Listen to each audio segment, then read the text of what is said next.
코로나19 또 오미크론이라는 변이 바이러스가 또 우리의 삶을 위협하고 있습니다. 그럼에도 불구하고 오늘도 또 이 땅에 생명의 빛으로 오실 우리 주님의 그 성탄의 절기를 기억하며 또 하나님 앞에 나와 영과 진리로 예배드리는 모든 사랑하는 믿음의 가족 여러분들에게 오늘도 우리 하나님이 주시는 하늘의 소망과 축복의 말씀이 마음껏 임하시는 복된 말씀의 이 시간이 되실 수 있기를 간절히 소원합니다. 사랑하는 여러분, 우리는 지금 구약 성경 창세기 말씀으로 계속적으로 하나님이 주시는 말씀의 은혜를 받고 있습니다. 오늘은 우리가 읽은 본문 말씀인 창세기 45장의 말씀으로 애굽의 총리가 된 요셉이 자신을 이스마엘 노예상에게 팔았던 형제들과 생전 처음 보는 자신의 친동생인 베냐민 앞에서 자신의 요셉임을 밝히는 감동적인 한편의 드라마와도 같은 이 모습을 통하여 요셉을 통하여 오늘 우리 시대에 우리에게 주시는 하나님의 말씀을 함께 배우기를 원합니다. 우리는 지난 시간 창세기 41장의 말씀을 통하여 고대 애굽의 황제인 바로의 꿈을 해석한 요셉이 애굽의 국무총리로 우뚝 높이 서는 모습을 통하여 하나님의 구원의 도구로 부르심을 받은 요셉의 인생에서 가장 중요한 삶의 기준이었던 신행일치의 삶에 대하여 배웠습니다.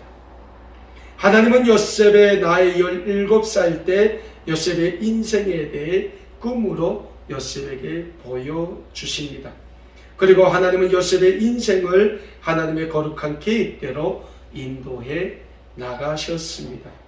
하나님께서 요셉의 인생을 하나님의 계획대로 인도해 나가실 수 있었던 것은 요셉 자신이 하나님의 인도하신 대로 묵묵히 순종하는 순종의 삶을 살았기 때문에 가능했던 것입니다. 물론 요셉이 하나님께 순종하든 순종하지 않든 하나님은 이미 요셉을 이스라엘을 위한 구원의 도구로 선택하셨기 때문에 하나님의 방법대로 요셉의 삶을 인도하셨을 것입니다. 마치 구약성경 요나서에서 나오는 요나 선지자처럼 느느웨 성으로 가서 하나님의 회개의 메시지를 전하라고 했을 때 요나가 니느웨 성이 아닌 다시스로 도망가려 했지만 하나님께서는 큰 물고기를 준비하셔서 요나를 삼키게 하심으로 요나가 큰 물고기 뱃속에서 3일을 금식한 후 하나님의 말씀에 순종하여 다시 니느웨 성으로 가서 하나님의 회개의 메시지를 전했던 것처럼 하나님은 요셉의 인생을 선택하셨기 때문에 그의 인생을 하나님이 계획과 방법대로 사용하셨을 것이라는 영적인 진리를 우리는 잊지 말고자 합니다. 그러나 요셉 스스로가 모진 고난과 어려움 가운데서도 자신이 스스로 하나님에 대한 절대적인 믿음과 신앙을 지키는 신행일치의 삶을 살았기 때문에 하나님은 그를 고대 강대국인 애굽의 국무총리로 높이 들어 사용하셨던 것입니다. 그래서 오늘 우리 삶에 있어서 무엇보다 중요한 영적인 원칙이 있다면 하나님에 대한 신행일치의 삶을 살아야 한다는 것입니다. 그렇다면 사랑하는 여러분, 하나님에 대한 신행일치의 삶은 어떤 삶입니까? 하나님에 대한 신행일치의 삶은 죄에 빠져 멸망받을 수밖에 없었던 우리를 예수 그리스도의 십자가의 보혈의 은혜로 구원해 주시고 하나님의 거룩한 구원의 백성으로 삼아주신 하나님의 그 구원의 은혜를 잊지 않고 우리의 모든 삶을 온전히 하나님의 구원의 영광을 위한 복음의 산제물로 드리는 삶을 우리는 신행일치의 삶이라고 합니다. 그러니까 신행일치의 삶은 우리의 입술로부터 나오는 예수 그리스도에 대한 구원의 고백이 우리의 삶에서 하나님의 구원의 영광을 위한 삶으로 이어지는 삶을 신행일치의 삶이라고 할 수 있는 것입니다. 그리고 우리가 지금 계속 배우고 있는 요셉의 삶이 바로 그런 신행일치의 삶이었던 것입니다. 그리고 하나님은 오늘 우리 아름다운 꿈의 교회 모든 믿음의 백성들이 요셉과 같은 그런 신행일치의 삶을 살기를 간절히 원하고 계시니 우리 모두 요셉과 같은 신행일치의 삶을 살기에 힘쓰실 수 있기를 간절히 축원합니다.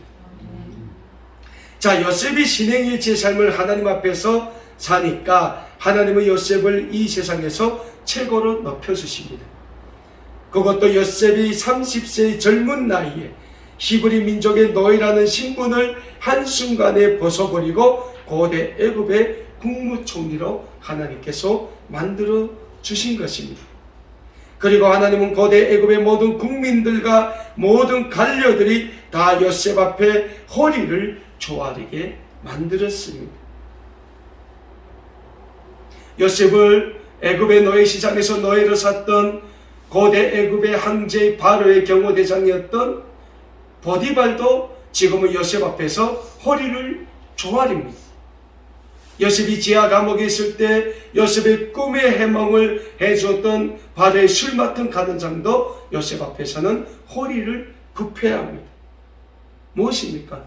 하나님은 17살 때 요셉에게 보여주신 그 꿈대로 요셉을 이 세상에서 가장 높이 들어서 하나님의 구원의 도구로 사용해 주신다는 사실입니다. 하나님은 요셉을 이 세상에 요셉 앞에 머리를 조아리게 만듭니다. 그리고 하나님의 은혜로 요셉은 드디어 고대 애굽을 통치하는 실질적인 통치자가 되어 애굽 전역을 7년간의 기근으로부터 구원하기 위한 지도자의 역할을 훌륭하게 수행해 나가게 됩니다.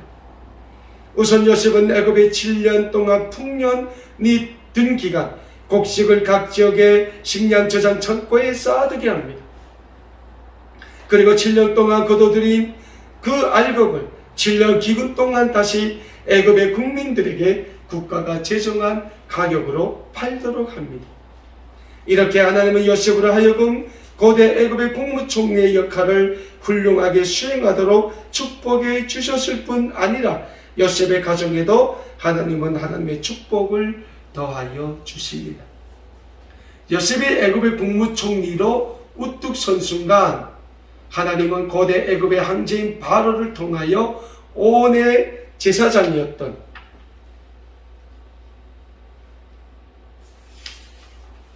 보디베라의 딸 아스낫과 요셉이 결혼하게 합니다. 그리고 요셉에게 하나님은 므낫세라는 아들과 에브라임이라는 아들을 선물로 주십니다. 구약성경 창세기 41장 51절과 52절에는 이런 말씀을 우리에게 주고 계십니다. 요셉의 그의 장남의 이름을 므낫세라 하였으니 하나님이 내게 내 모든 고난과 내 아버지의 온 집 일을 잊어버리게 하셨다 하며 차남의 이름을 에브라임이라 하였으니 하나님이 나를 내가 수고한 땅에서 번성하게 하셨다 함이었더라 라고 말씀하고 있습니다. 우리 아들 성환이 성경 이름이 에브라임이거든요. 에브라임. 제가 이전에 성기동 교회에서 결혼식하고 우리 아들 나니까 그때 그 담임 목사님이 이름을 지어줬어요. 박성환이라는 이름. 그러면서 그분은 꼭 세상 이름과 성경 이름을 같이 지어줘요. 그래서 밑에 박성환이 성경 이름을 에브라임이라 한다. 그리고 그 옆에다 딱 연애음을 적어주셨어요. 멋있지 않습니까? 내가 수고한 땅에서 번성하게 하려 합니다. 사랑하는 여러분, 요셉의 삶에 있어서 형들의 시기 질투에 의해 17살 나이에 노예로 팔린 후 지금까지 13년의 인생이 얼마나 고난과 역경의 시간이었습니까? 그런데 그 고난과 역경의 시간을 요셉이 오직 하나님을 믿는 믿음의 신앙으로 하나님만을 의지하고 하나님 앞에 순종의 삶을 살았기 때문에 하나님은 요셉의 삶을 날마다 축복해 주시는 아름다운 축복의 삶으로 만들어 주셨다는 거예요. 이런 요셉의 삶이야말로 이 세상에서 더없이 아름다운 삶이에요. 그래서 성경에서 많은 성경의 기자들이 우리에게 뭐라고 합니까? 하나님께서 우리에게 더 큰 축복을 주시기 위해 우리에게 잠시 잠깐의 고난을 주신다고 하잖아요.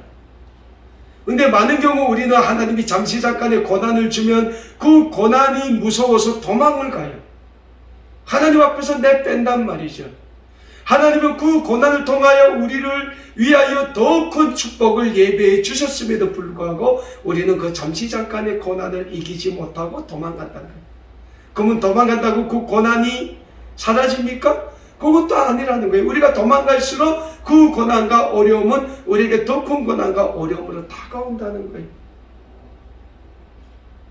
그래서 우리는 우리에게 잠시 잠깐의 고난과 환난이 닥친다면 그 고난과 환난을 하나님을 믿는 절대적인 신앙으로, 하나님에 대한 절대적인 믿음으로 하나님께 그 고난과 그 환난까지도 맡겨드리고 하나님께 순종하는 삶을 살아야 한다는 거예요. 그럴 때 하나님은 우리에게 더 큰 놀라운 축복을 주신다는 거예요. 요셉이 17살 나이에 애굽의 노예로 팔렸지 않습니까? 그리고 30살 되던 그 13년의 기간 동안 요셉이 얼마나 애굽에서 많은 고난과 역경을 겪었어요. 그런데 그 많은 고난과 역경을 요셉이 신행일체의 삶으로 이겨낼 때 하나님은 요셉을 어떻게 축복하십니까? 30세의 나이에 고대 강대국인 애굽의 국무총리로 우뚝 세워주셨어요. 이 세상이 요셉에게 무릎을 꿇고 머리를 조아리게 만들었다는 것. 그리고 요셉에게 더없이 아름다운 가정, 아름다운 자녀를 선물로 주신 거예요. 그래서 구약성경 시편 103편 15절에서 18절에서 다윗은 이런 고백을 하고 있습니다. 인생은 그 날이 풀과 같으며 그 영화가 들의 꽃과 같도다. 그것은 바람이 지나면 없어지나니 그 있던 자리도 다시 잊지 못하거니와 여호와의 인자심은 자기를 경외하는 자에게 영원부터 영원까지 이루며 그의 의는 자손의 자손에게 이르리니 곧 그의 언약을 지키고 그의 법도를 기억하여 행하는 자에게로다 라고 다윗이 고백하고 있는 거예요. 다윗이 뭐라고 고백합니까? 우리의 삶은, 이 땅에서 삶은 한갓 둘의 풀과 같다는 거예요. 둘의 풀은 어떻습니까? 바람이 불면 없어지는 거예요. 그러나 여호와의 인자하심은 자기를 경외하는 자에게 영원부터 영원까지 이르며 그의 의는 자손의 자손에게 이른다는 거예요. 근데 그 의가 뭡니까? 하나님의 말씀을 기억하며 그 말씀에 순종하는 사람에게 하나님은 하나님의 의의 축복을 주신다는 사실입니다. 사랑하는 여러분, 하나님의 축복은 하나님에 대한 절대적인 믿음과 신앙을 지키고 자신의 삶에서 하나님의 거룩한 구원의 영광을 나타내고 중보하는 삶을 사는 모든 믿음의 백성들에게 임하는 하나님의 선물이니 늘 하나님만 절대적으로 믿고 따르고 하나님의 말씀에 순종하는 순종의 삶을 다 사시는 우리 아름다운 꿈에게 모든 믿음의 가족들이 다 되실 수 있기를 간절히 축원합니다. 자, 이렇게 요셉을 높이신 하나님께서 드디어 요셉의 형제들과의 만남을 허락하십니다. 그러면 하나님은 어떻게 요셉의 형제들과의 만남을 이루어 주십니까? 간단하지 않습니까? 하나님의 계획과 하나님의 방법대로 만나게 해 주십니다.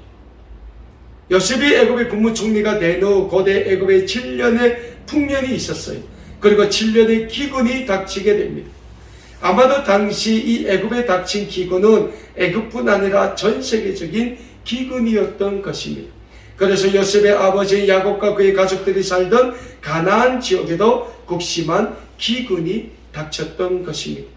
그래서 야곱은 애굽 땅에는 기근이 들었지만 식량이 넉넉해서 주변 국가의 사람들에게도 식량을 판매한다는 소문을 듣고 자신의 아들들을 애굽으로 식량을 구하려 보내게 됩니다.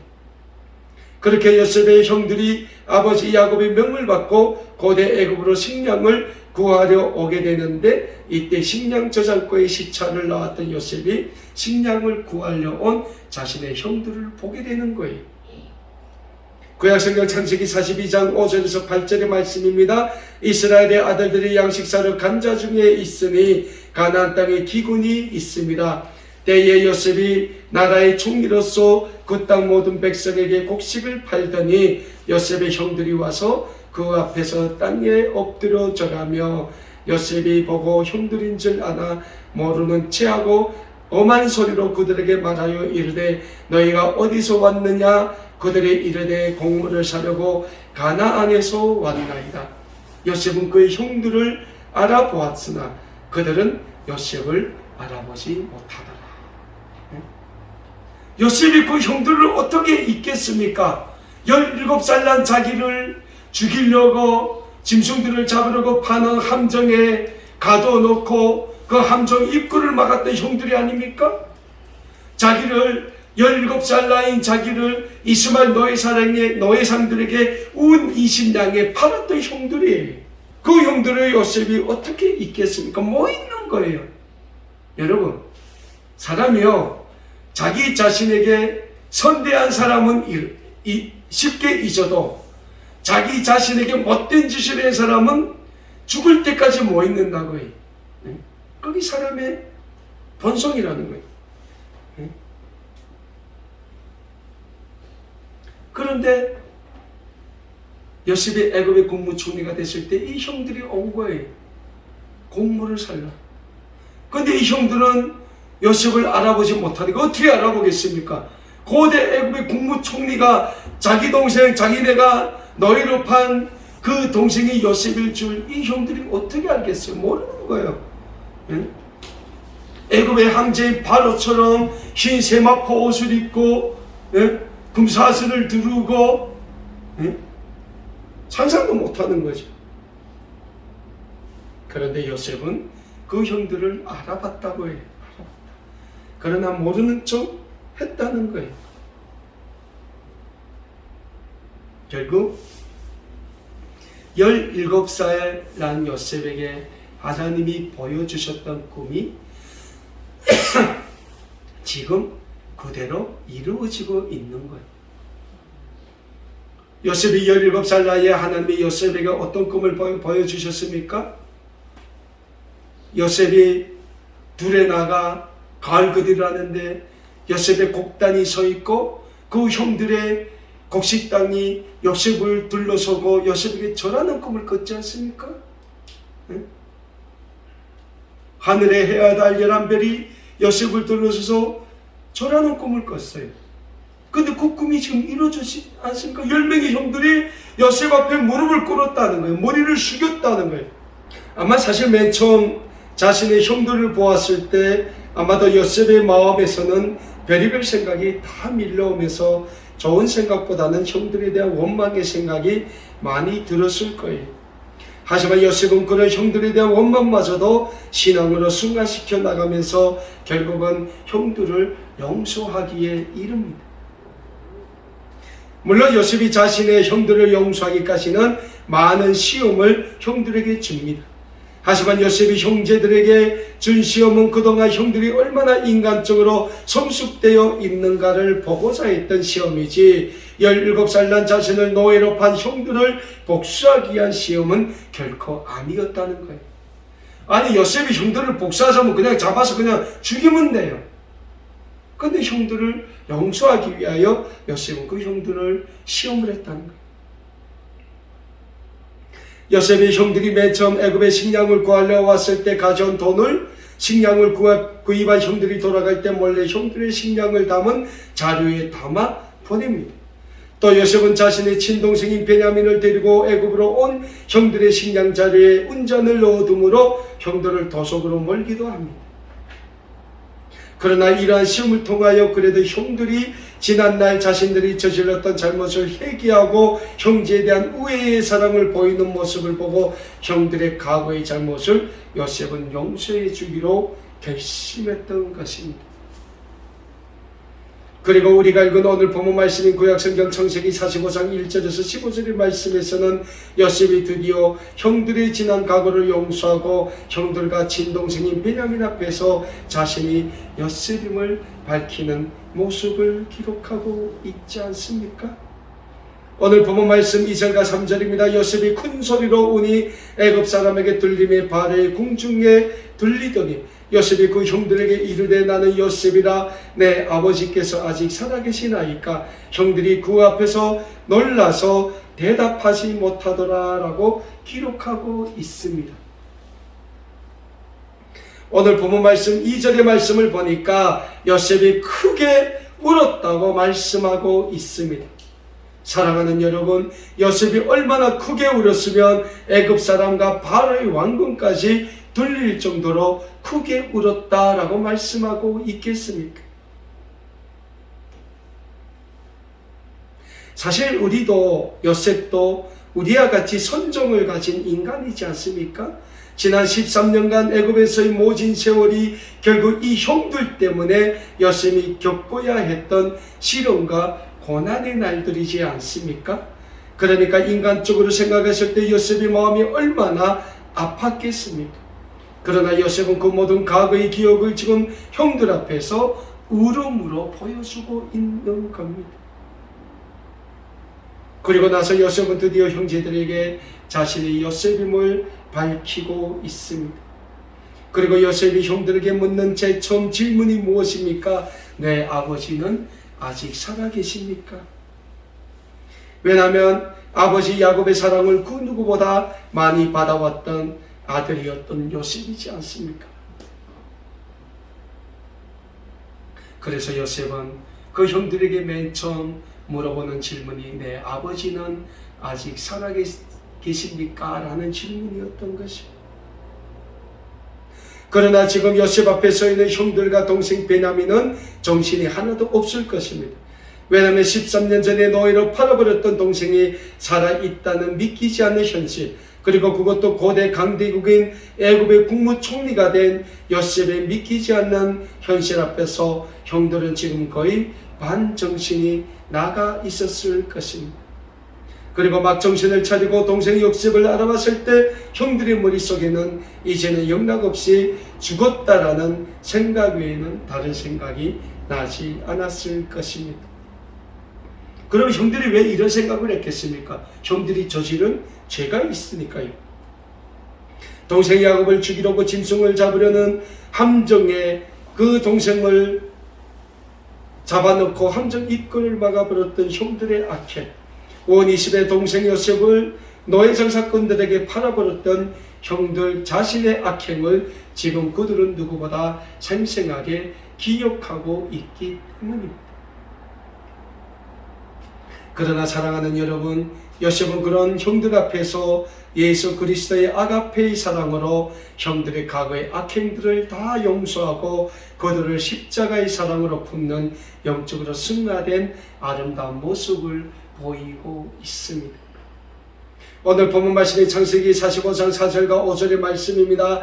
요셉이 형들에게 이르되 내게로 가까이 오소서. 그들이 가까이 가니 이르되 나는 당신들의 아우 요셉이니 당신들이 애굽의 판자라. 당신들이 나를 이곳에 팔았다고 해서 근심하지 마소서, 한탄하지 마소서. 하나님이 생명을 구원하시려고 나를 당신들보다 먼저 보내셨나이다 라고 요셉이 형들에게 고백하고 있습니다.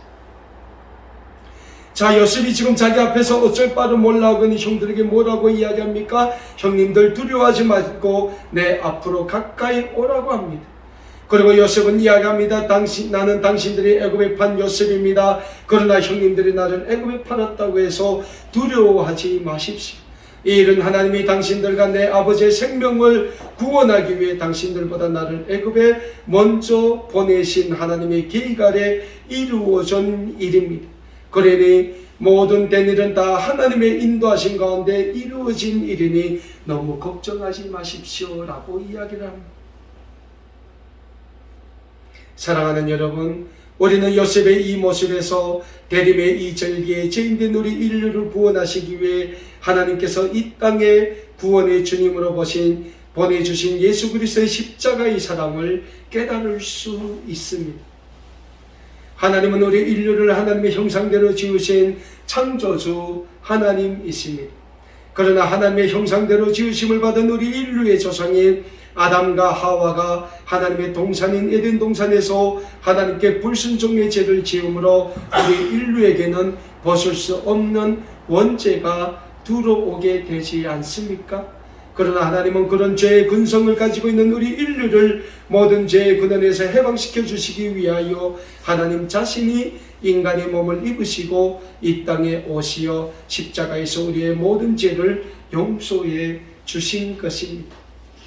마치 자신에게 갖은 악행을 다 저지른 형들을 용서해 주고 있는 요셉처럼 하나님은 오늘도 코로나로 인하여 어두워져가고 있는 이 세상을 다시 한번 우리 구원의 백성들로 하여금 그리스도의 세상으로 변화시켜 나가시기를 간절히 원하고 계시는 것입니다. 그래서 사랑하는 여러분, 우리는 이런 하나님의 구원의 역사에 쓰임받기 위해 우리 자신의 영적인 삶을 날마다 예수 그리스도의 십자가의 은혜로 승화시켜 나가기에 힘써야 하는 것입니다. 예수 그리스도의 십자가의 사랑은 자기 자신만을 위한 삶이 아닌 남을 위하여 우리의 이웃을 위하여 자기 자신까지도 아낌없이 내어주는 삶이 되어야 하는 것입니다. 그럴 때 하나님은 우리를 위하여 하나님의 구원의 큰 사랑을 이루어 가시게 될 것이니 오늘도 대림의 이 절기 우리를 위하여 이 땅에 구원의 빛으로 생명의 빛으로 오실 우리 주 예수 그리스도의 탄생을 기다리며 우리의 삶을 온전히 하나님의 구원의 영광을 위하여 거룩한 산제물로 드리기에 힘쓰는 우리 아름다운 꿈의 교회 모든 믿음의 백성들이 다 되실 수 있기를 우리 주님의 이름으로 간절히 축원합니다. 기도하겠습니다.